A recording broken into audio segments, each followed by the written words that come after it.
If you're reading this, I'm still alive. What Hell's Angels found hidden in Christmas card. The December wind was sharp, carrying a chill that seemed to creep into every corner of the small town. Streets glistened under the soft glow of Christmas lights, and the scent of pine and cinnamon floated from houses decorated for the holidays. It was the kind of night that should have been peaceful and warm, filled with laughter and the quiet comfort of families gathered together. But in one particular corner of the town, inside the clubhouse of the local Hell's Angels chapter, the air was thick with tension, curiosity, and a sense of unease. It had been a normal morning for the chapter. The members were going through their mail, sorting letters, bills, and the occasional fan message. Most of the letters were mundane, filled with holiday greetings or simple thank you notes from people who had met some of the members at charity events or public appearances. But today, among the usual stack, one envelope stood out. It was old and slightly torn, as if it had traveled a long way to reach them. The handwriting on the front was uneven, almost desperate, and the message scrawled in black ink sent a shiver down their spines. "If you're reading this, I'm still alive." No one spoke at first. The envelope lay on the table, silent but heavy with meaning. Each member looked at it, sensing immediately that this was not an ordinary piece of mail. It felt like a warning, a call for help, or maybe even a trap. But the words themselves were enough to stir memories and fears that had been buried for months. Ryan. That was the name that immediately came to mind for several of the older members. Ryan had been a young man, barely in his 20s, full of life and energy. But he had gotten caught up in trouble the way some people do when they are desperate to find their place in the world. He had been involved with the wrong crowd, and one day he had simply disappeared. No one knew where he had gone, whether he had left willingly, or if something much darker had happened. His disappearance had left a void, a question that haunted the people who had cared about him, especially the few who had considered him part of their extended family. The Hell's Angels had never been close to Ryan in a conventional sense, but in their world, loyalty and protection were everything. And even from the outside, they knew he had been in danger. This envelope, this simple piece of paper, suggested that Ryan was still alive, and that he had somehow reached out, even if only in a tiny, fragile way. One of the senior members, a man named Carl, finally broke the silence. He was in his late 40s, a veteran with a calm but commanding presence. "Look at this," he said, holding the envelope carefully, almost reverently. "Someone went through a lot to make sure we got this." Another member, a younger man named Jason, frowned. "Or someone is trying to lure us into trouble," he said, suspicion creeping into his voice. "It could be a joke or worse." Carl shook his head slowly. "I don't think so. Ryan wouldn't joke about something like this. He's scared, I can tell. And if he's scared, we need to figure out why." The envelope was carefully opened, revealing a card inside. It was plain but neatly folded with a small slip of paper tucked inside. The paper itself had writing, coded in a strange way that made it seem cryptic at first glance. There were numbers, symbols, and a few words that made sense but hinted at something deeper. "Follow the signs," one line read. "I need help before it's too late." The room was quiet again. Members exchanged uneasy glances. This was no longer just a curiosity. It was a mission, and one that carried real risk. They knew the kind of people who might be holding Ryan, the dangers he could be facing, and the fact that acting too slowly could cost him his life. For a moment, the story shifted to Ryan's perspective. Months ago, he had been trapped in a situation that spiraled far beyond what he could control. It started with a small favor for someone he barely knew, a simple promise to help a friend in trouble. But one thing led to another, and soon he found himself entangled with people who had no regard for life or law. He had tried to escape quietly, but every attempt was met with surveillance, threats, and the constant fear that someone was watching his every move. Sending a message had been nearly impossible, yet he had managed it. Somehow, he had found a way to let someone know he was still alive. Back in the clubhouse, the members studied the card carefully. Jason leaned closer, tracing the lines with his finger. "It's like a map or some kind of code," he said. "But it's not obvious. Whoever wrote this wanted only certain people to understand." Carl nodded. "Exactly. Ryan knew what he was doing. He had to make sure only the right people saw this, people he trusted. That's us." The conversation turned to strategy. Some argued for caution, saying they should involve the authorities, alert the police, and let them handle it. Others argued that time was critical and that involving outsiders could put Ryan in even greater danger. After a long debate, it was decided that a careful investigation would begin immediately, led by the most trusted members. They would follow the clues, decipher the message, and try to locate Ryan before it was too late. The day passed slowly as the members worked in shifts, examining every detail of the card and the envelope. They compared it to old letters, notes, and even maps of the town and surrounding areas. Every symbol, number, and word was scrutinized, with multiple theories proposed and discarded. It was a test of patience, skill, and intuition. Meanwhile, memories of Ryan filled the room. Stories were shared about his humor, his courage, and his determination, even when life had been unfair. Some remembered how he had helped others quietly, without seeking recognition. Others spoke of his fears, how he sometimes disappeared for hours or days, trying to solve problems he shouldn't have had to face. Listening to these memories reminded the members why they were risking themselves now. This was more than a task. It was about loyalty, humanity, and the chance to save a life that still mattered. As night fell, the snow began to blanket the town in silence. Lights from the clubhouse glowed warmly, contrasting sharply with the cold darkness outside. The members worked into the night, taking turns decoding the message, making phone calls to discreet contacts, and planning their next moves. Every passing hour felt heavy, each one carrying the possibility that Ryan's situation could worsen. By the early hours of the morning, a breakthrough occurred. A pattern emerged in the numbers and symbols on the paper, hinting at a location outside the town, far enough to suggest secrecy but close enough to make a rescue feasible. The discovery brought a mixture of relief and renewed tension.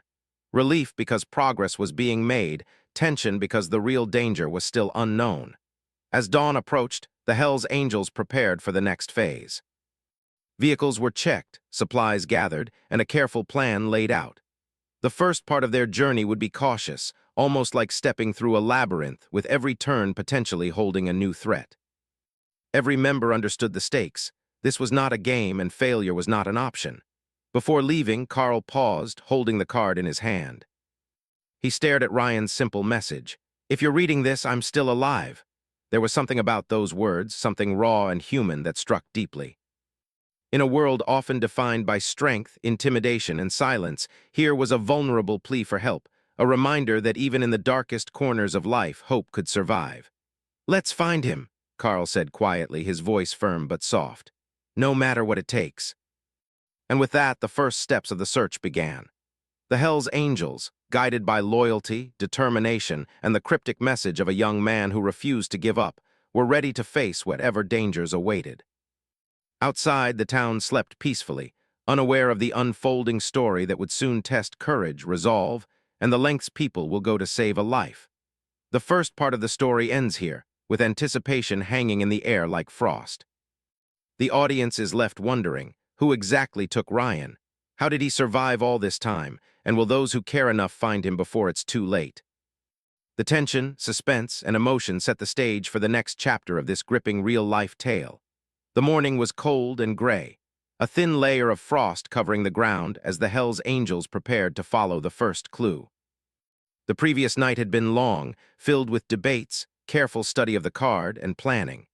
Now the cold reality of the search awaited them outside the warmth of the clubhouse. The air was sharp, each breath visible in the early winter sunlight, reminding them that time was ticking. Carl, the senior member who had led the initial investigation, climbed into his truck with Jason and a few others. Everyone was quiet, focused, each thinking about what might be waiting for them. The coded message had pointed them toward an abandoned warehouse on the edge of town, a place that had long been forgotten by most people, but had not escaped the eyes of those who watched and controlled the shadows. It was the kind of place where secrets could hide and dangers could grow unnoticed. The drive was tense. No one spoke more than a few words, and even those were measured. Every passing house, empty street, and silent alley seemed to hold 1,000 questions. How long had Ryan been hiding? Who was holding him? And most importantly, would they find him in time? The suspense weighed heavily on everyone, but they pushed forward, each turn of the wheel bringing them closer to answers, and perhaps danger. When they arrived at the warehouse, it was as desolate as they had imagined. Broken windows, rusted metal doors, and graffiti covered the walls. It looked abandoned, but appearances were always deceiving. Carl stepped out first, scanning the area carefully. He had been in situations like this many times before. An instinct told him to move slowly, watch for signs of movement, and trust no one until it was certain they were safe. Jason followed, carrying a flashlight even though the morning light was slowly breaking through the clouds. "It feels wrong," he whispered. "Too quiet, almost like it's waiting for us." Carl nodded. "Exactly, that's why we move carefully. Ryan could be anywhere, or worse, someone could be watching him, or us."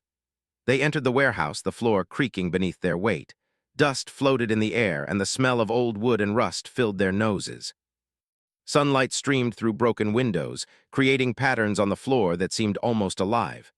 Every shadow could hide a clue, every corner could hold an answer, or a trap. Inside, they found signs that someone had been there recently. A small backpack, a few empty water bottles, and footprints leading deeper into the building suggested that Ryan had been here, or at least someone connected to him. The sense of urgency grew. Every minute mattered, and the Hell's Angels moved quickly but cautiously, checking every corner, every room, every hidden space. Then they found the first significant clue. Tucked under a pile of old newspapers was a notebook, its pages filled with Ryan's handwriting. The words were hurried, sometimes messy, but clear enough to show his state of mind. He wrote about fear, hope, and survival. He mentioned the people who had taken him, how they watched him constantly, and the small moments of cleverness he used to escape notice. The members read quietly, absorbing every detail. The notebook painted a picture of a young man determined to survive, despite the odds stacked against him. As they went deeper into the warehouse, Jason noticed something strange on the floor, a small piece of paper hidden under a loose plank. It was another coded message, this one shorter but more urgent. "I'm close to finding a way out. Trust the ones who care." "Follow the path." The handwriting was unmistakable. It was Ryan speaking directly to them, guiding them through a dangerous and confusing maze. Carl studied the note carefully. "He's leaving breadcrumbs," he said. "Every clue is a piece of the puzzle. We have to follow them exactly, or we risk losing him again." The next few hours were a mix of discovery and frustration. The Hell's Angels found several more signs of Ryan's presence: scraps of paper, small objects he had hidden, even a worn jacket that had been left behind. Each clue revealed a part of the story. Ryan had been moving constantly, careful not to be found, using his wits to survive. But it was also clear that he was scared, trapped in a situation that was growing more dangerous with each passing day. As they pieced together the clues, the story of Ryan's struggle became clearer. He had been held by people who were ruthless, watching his every move and controlling every aspect of his life. He had no freedom, no ability to call for help directly, and very little hope that anyone would find him. But Ryan's determination had kept him alive. He had managed to communicate through small, hidden messages, relying on the trust he had in the Hell's Angels to act on his behalf. The search was not easy. The coded messages required careful analysis, and sometimes they led to dead ends. The warehouse was a maze of rooms, hidden passageways, and forgotten corners. Each wrong turn was a reminder of the danger they faced and the skill Ryan had used to stay alive. It became a test of patience, intelligence, and loyalty. Every member had to trust one another, and every decision had consequences. Around midday, they found the most important clue yet. A hidden compartment in the wall contained a small box, and inside was a video camera. It was turned on, its battery still alive. With hands shaking slightly, Carl pressed play. The screen flickered and Ryan's face appeared. He looked pale, tired, but determined. "If you're seeing this," he said, voice trembling, "I'm alive. I've been trying to find a way out, but it's dangerous. I need your help." "Please don't wait too long." The room fell silent. Even Jason, who had been anxious since the start, felt a lump in his throat. Seeing Ryan's face, hearing his voice, made everything real. This was not a game, not a test. It was a young man's life hanging by a thread, and it was now in their hands to save him. Carl studied the video carefully, noting every word, every gesture. "He's given us everything we need," he said quietly. "We have to be smart, move fast, and follow exactly what he's telling us. There's no room for mistakes." As the day turned to evening, the Hell's Angels prepared for the next phase of their search. They had discovered Ryan's location in part, but not entirely. They had clues pointing to another site, one that seemed even more dangerous. It was a place where his captors were likely to be vigilant, aware that someone might try to find him. Every step forward carried risk, but the alternative, doing nothing, was unacceptable. The team moved carefully, checking the surrounding area for signs of surveillance. Every alley, every shadow, every movement was scrutinized. They worked silently, relying on instinct and experience, knowing that a single mistake could cost them everything. Yet despite the danger, there was hope in the air. Hope that Ryan was still alive, hope that they could save him, and hope that this story would not end in tragedy. The warehouse search ended with another clue, a small note hidden under a loose brick near the back door. It was simpler this time, just a few words. "Almost there. Keep going, don't give up." That was enough to keep the Hells Angels moving. They had come too far to stop now. They knew the journey ahead would be hard, but Ryan's courage and determination inspired them to continue. Night fell, blanketing the town in darkness. The Hells Angels set up a temporary camp nearby, planning their next moves carefully. They reviewed every clue, rewatched the video, and made sure every member knew their role. Sleep was minimal, but exhaustion was ignored. The mission had become all-consuming, and every second counted. As they rested, the story returned briefly to Ryan. Alone in a hidden room, he had been thinking about his life, the mistakes he had made, and the people who had never given up on him. Sending the Christmas card had been a risk, but it was his only chance to reach someone he trusted. He had believed that someone would follow the trail, and he had hoped that they would act quickly. The thought of being found gave him strength, even in the darkest moments. Back at the makeshift camp, Carl looked at the stars through the cold night sky. "We're close," he said, more to himself than anyone else. "We're going to find him, I can feel it." Jason nodded, a mix of fear and determination in his eyes. "I hope so." He's been through enough already. The first stage of the search had revealed much, but there was still a long road ahead. The clues had shown them that Ryan was alive, that he was clever and resourceful, and that he trusted them to act. But they also knew that danger was real, and that every decision they made from this point forward could change everything. The part ends here, with the team ready to move forward, the tension high, and the audience left in suspense. Questions linger in the mind. Who exactly are holding Ryan? How will the Hells Angels reach him safely? And most importantly, will Ryan's courage and their loyalty be enough to bring him home? The next morning arrived with a pale light breaking through the winter clouds. The Hells Angels team stirred quietly, each member alert, knowing that the day ahead could change everything. After careful planning the night before, they knew exactly where the next clue might lead them. Ryan had left precise instructions in the notebook, in the video, and in the notes hidden around the warehouse. They had to follow these breadcrumbs carefully, step by step. Carl, Jason, and a small team moved cautiously through the streets of the town, then onto the winding rural roads that led toward the outskirts. Each mile carried tension, every turn filled with uncertainty. The landscape grew more desolate as they left the town behind. Fields dusted with frost, empty barns, and long stretches of road where the only sounds were the tires crunching over gravel and the cold wind whistling past. The coded messages had pointed them to an old farm property that had been abandoned for years. The farmhouse, though weathered and cracked, still stood, surrounded by broken fences and overgrown grass. It looked harmless at first glance, but experience had taught them otherwise. Ryan's notes had suggested that his captors might have set traps or false signs, hoping to mislead anyone trying to find him. As the team approached, Carl held up a hand to signal a stop. He scanned the area carefully. "Stay alert. This isn't just about finding him, it's about getting him out safely," he said. The seriousness in his voice silenced all further chatter. Every member nodded, knowing that one wrong move could ruin everything. The team split into pairs, moving slowly toward the farmhouse. Broken windows and a collapsed porch gave hints of instability, but the real danger was not structural. It was the unseen threat of the people who had kept Ryan captive. The Hells Angels had to rely on instinct, experience, and careful observation to make progress. Inside the farmhouse, the air was thick and musty. Sunlight struggled to penetrate the dust-filled rooms, creating long shadows that seemed to stretch and move as if alive.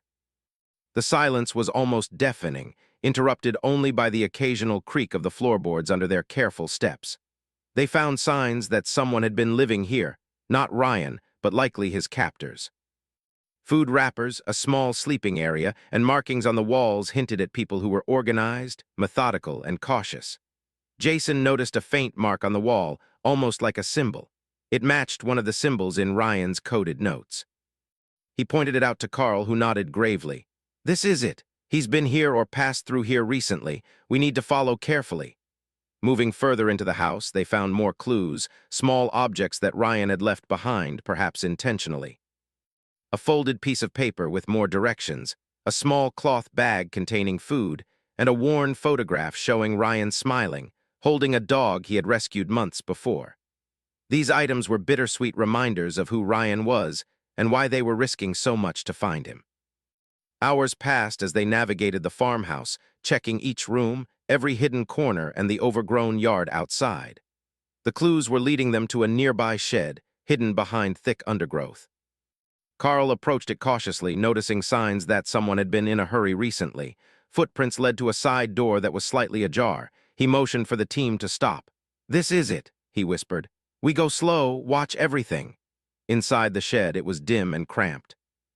Wooden beams creaked above, and the smell of damp earth filled the air. But it wasn't empty. There in the far corner, they found a small cage-like area with a blanket and a few belongings, evidence that someone had been living here in secret. Carl's heart pounded. This had to be Ryan's hiding spot, or at least a place he had used. Then they found something extraordinary, another recording device set up in a way that indicated Ryan had anticipated their arrival. They quickly set it up and played the footage. Ryan's face appeared on the small screen, exhausted but alive. "If you're watching this," he said, voice trembling, "I've managed to get away from the worst of them for now, but they are close. I don't have much time. Please, you have to follow my instructions exactly." "I'm scared, but I know you're coming." The members watched silently, absorbing every word. Ryan's determination was clear, but so was the danger. The video revealed a turning point. They learned that his captors had been tracking him and that he had barely escaped an earlier attempt to recapture him. The urgency of the situation became palpable. They knew that any hesitation could result in disaster. Carl studied the video carefully, replaying it multiple times. "He's given us the next location, and it's not far," he said. "We move now, but quietly. No one sees us until we reach him." The team left the shed and moved through the fields, careful to avoid the main roads and any signs of surveillance. Ryan's instructions had included landmarks, an old tree with a carved heart, a stack of stones near a fence, and a small creek that ran behind the property. Each clue brought them closer to Ryan and further into the territory controlled by those who wanted to keep him hidden. The tension was unbearable at times. Every sound, rustling leaves, snapping twigs, or distant voices, made them freeze, listen, and assess. They were walking a fine line between success and failure, life and danger. Jason whispered to Carl, "I can't believe he's done all this by himself. The bravery it must have taken." Carl nodded silently. "He's strong, smarter than they think, and he trusts us. That trust is why we can't fail." Finally, after hours of careful tracking, they reached a small clearing near the edge of the forest. Ryan's notes had mentioned a hidden compartment in the ground, covered by leaves and branches. Carl knelt, brushing away the debris, and found a small trapdoor. His hands trembled slightly, not from fear, but from anticipation. Inside, there was a small space, just large enough for a person to hide. And there, huddled and exhausted, was Ryan. He looked up, his eyes wide with relief and disbelief. You came," he whispered, his voice shaking. "I didn't know if anyone would find me in time." Jason stepped forward, offering water and a warm jacket. "You're safe now, we've got you," he said. The relief was almost overwhelming. Months of fear, planning, and uncertainty were finally giving way to hope. Ryan explained everything in whispers, the captures, the near escapes, and the constant fear of being caught. He told them about the people who had been watching him, the moments when he had thought he wouldn't survive, and the clever ways he had left messages to guide them. His courage amazed the team, and his trust in them had brought them to this moment. The Hells Angels helped Ryan out of the hidden compartment, offering comfort, food, and reassurance. It was a quiet, emotional moment, the kind that reminded them why they risked everything for one life. Carl looked at him and said, "You're not alone anymore. We'll get you home safely." But even in this relief, there was awareness of danger. Ryan's captors were still out there, and they could not linger. The team prepared to move quickly, using the remaining clues to navigate safely back to the town. Every step required caution, but the balance of hope and urgency drove them forward. As they moved, Ryan shared small details about his journey, how he survived, the people who had helped him without knowing the risk, and the moments that kept him going. Each story reminded them of the resilience of the human spirit, even in the darkest circumstances. Night fell again, and the team finally reached a safer location. Ryan was exhausted but alive, and the sense of triumph was undeniable. They had followed the clues, deciphered the messages, and navigated danger to bring him out of captivity. Yet the experience left them all changed, with a deeper understanding of courage, trust, and determination. The part ends here with Ryan rescued but still shaken, the audience aware that the danger is not fully over, and anticipation building for the final chapter. Questions linger. How will they ensure Ryan's safety from now on? What consequences might come from those who held him? And most importantly, what lessons will everyone take from this harrowing experience? The night was quiet, the kind of quiet that presses down on everything, making every sound seem louder than it should be. The Hells Angels team moved cautiously through the forest roads, Ryan close beside them, wrapped in a warm jacket and holding onto Jason's arm for support. His legs were weak from hiding and exhaustion, but the knowledge that he was finally free gave him a strength he hadn't felt in months. Every step brought relief, but also a lingering tension. They knew that their captors were still out there, possibly searching for Ryan, and they could not afford carelessness. Carl led the group, scanning the shadows with a careful eye. Every rustle, every movement made him pause and assess. He had seen enough in his life to know that danger could come from the most unexpected places. The team had planned an escape route, using less traveled roads, hidden paths through the trees, and abandoned tracks to avoid detection. The adrenaline of the chase mixed with the hope of success created a strange energy, one that kept everyone alert yet focused. Ryan remained mostly silent, overwhelmed by the mixture of fear, relief, and exhaustion. He looked around, noticing the snow-covered trees and the darkening sky. It was beautiful in a harsh, quiet way, but it reminded him of the long months he had spent in hiding, never knowing if he would see another day outside confinement. He thought about the messages he had left, the notes carefully hidden in cards, and the video recordings he had made, all in the hope that someone would find him and act quickly. That someone had come. They were here. The journey back to a safer location took hours. They moved slowly, deliberately, stopping only when necessary to check their surroundings. Jason occasionally glanced at Ryan, who seemed smaller than ever in the dim light, the fear still etched on his face. "You're stronger than you think," Jason said quietly. Ryan nodded but didn't reply.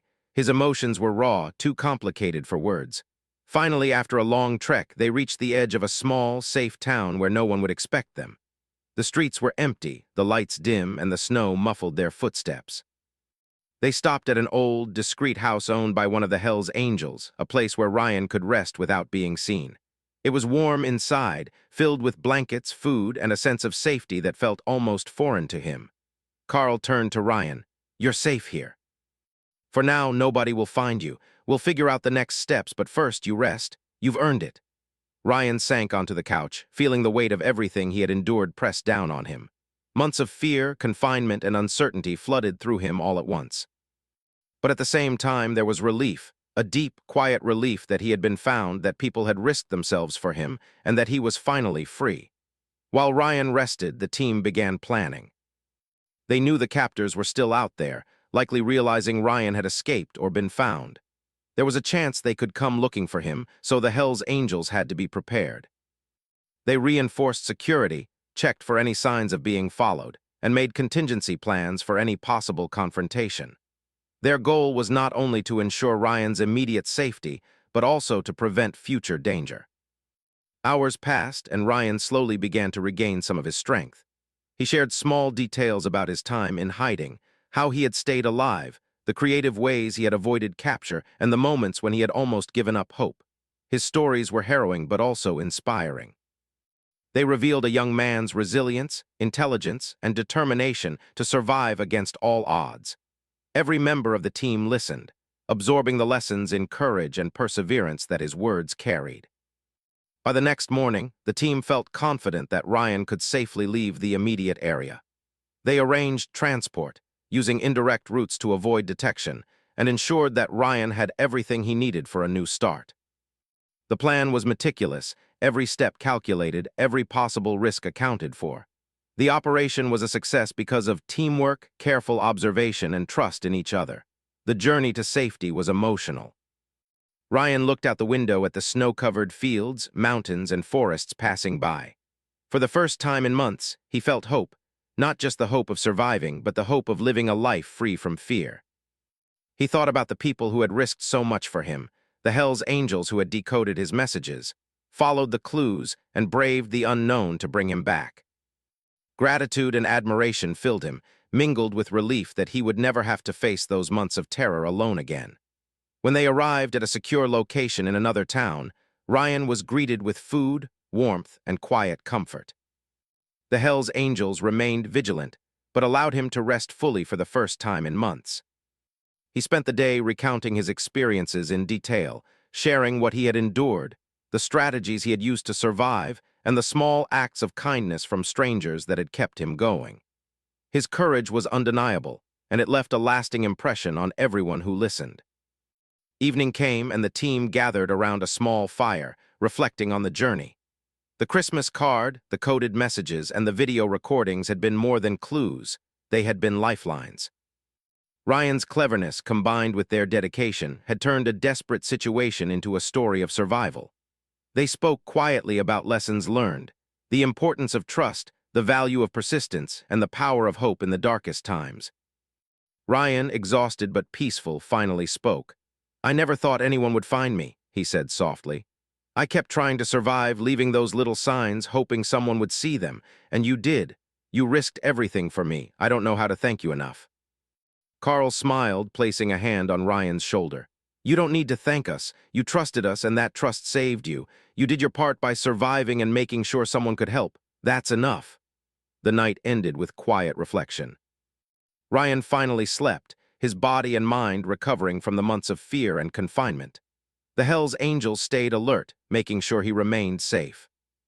Outside, the world continued unaware of the extraordinary rescue that had taken place, the bravery, the trust, and the careful strategy that had brought a young man back to life. In the days that followed, Ryan slowly began to rebuild his life. He connected with family and friends who had feared the worst, shared his story, and found solace in the support surrounding him. He spoke publicly only when he felt ready, telling the story in a way that honored both his experience and the people who had helped him survive. The Christmas card that had started it all became a symbol, a reminder that hope can survive even in the most impossible circumstances. It was framed and placed in the clubhouse, where every member could see it and remember the courage, trust, and determination that had made Ryan's survival possible. It was a quiet monument to loyalty, bravery, and the human spirit. Over time, Ryan's life began to feel normal again, though the memories of his ordeal remained vivid. He carried lessons of resilience, the importance of trust, and the understanding that help can come from the most unexpected places. And though the road ahead was long, he faced it with a strength and gratitude that few could match. The story ends with reflection.